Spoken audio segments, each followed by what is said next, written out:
ৰাষ্ট্ৰীয় দুগ্ধ উন্নয়ন বোৰ্ড বনাম সীতাজখলা থলুৱা কৃষক বিৰোধী নীতিৰ বিৰুদ্ধে চিন্তন ধৰ্মঘট নদীত ঢলাৰ পাছত বিনামূলীয়াকৈ বিতৰণ গাখীৰ প্ৰাগ নিউজৰ কাষ চাপিল প্ৰতিবাদী সীতাজখলা ৰাষ্ট্ৰীয় দুগ্ধ উন্নয়ন নিগম আৰু পুৰবী ডেইৰীৰ বিৰুদ্ধে অব্যাহত আছে সীতাজখলা দুগ্ধ পালকৰ প্ৰতিবাদ সমবায় আইনক বুঢ়া আঙুলি দেখুৱাৰ অভিযোগ কৰি 16 আগষ্টৰ পৰা অব্যাহত এই প্ৰতিবাদ প্ৰথমে কিলিং নৈত গাখীৰ পেলাই প্ৰতিবাদ কৰাৰ পিছত দেওবাৰে বিনামূলীয়াকৈ বিতৰণ কৰে গাখীৰ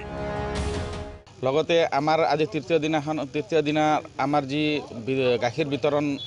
ব্যৱস্থা আমি লম বুলি কৈছিলোঁ আমি আৰম্ভ কৰিছোঁ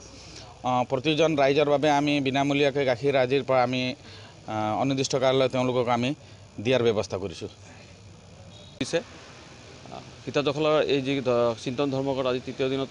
ভৰি দিছে আমি আমাৰ ফালৰ পৰা চৰকাৰলৈ বিভিন্ন ধৰণে আমি কাতৰ অনুৰোধ কৰি আছোঁ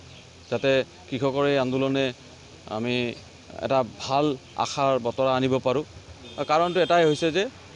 ৰাষ্ট্ৰীয় দুগ্ধ উন্নয়ন বোৰ্ডত যিখন বোৰ্ড আছে সেই বোৰ্ডখন অসম চৰকাৰে অতি শীঘ্ৰে বাতিল কৰিব লাগে ক্ষুধাকণ্ঠৰ সমাধিস্থলত বন্তি প্ৰজ্বলন কৰি আশীক লৈ বিতৰণ কৰিলে গাখীৰ আমি যেহেতু খিলঞ্জীয়াৰ হকে আমি এই কাৰ্যসূচী লৈছোঁ আমি নিশ্চয় সফল হ'ম বুলি আমি ভাবিছোঁ কাৰণ খিলঞ্জীয়াৰ হিতাৰ্থে কৰা কাৰ্যসূচীবিলাক সাধাৰণতে সফল হ'ব লাগে যেহেতু চৰকাৰ আমাৰ সপক্ষে আছে সীতাজখলাৰ ব্ৰেণ্ড এম্বেচাডৰ জুবিন গাৰ্গকো গাখীৰ প্ৰদান কৰি প্ৰতিবাদীসকল উপস্থিত হয় প্ৰাগ নিউজত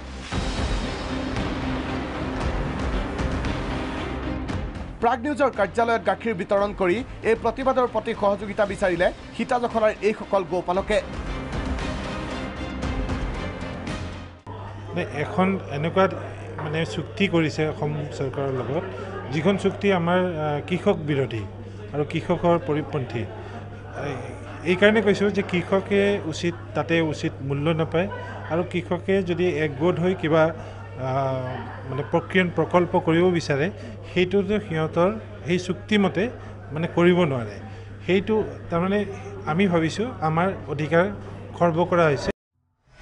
এই আন্দোলনলৈ পূৰ্ণ সমৰ্থন দিছে ক্ষুদ্ৰ চাহ খেতিয়কসকলেও অৱস্থান ধৰ্মঘটত অংশগ্ৰহণ কৰিলে চাহ খেতিয়কৰ কৰ্মকৰ্তাই ধৰ্মঘট তেখেতলোকলৈ আমি অসম ক্ষুদ্ৰ চাহ খেতিয়ক উন্নয়ন সমিতি সমবায় সমিতিৰ তৰফৰ তেখেতলোকক সমৰ্থন জনাইছোঁ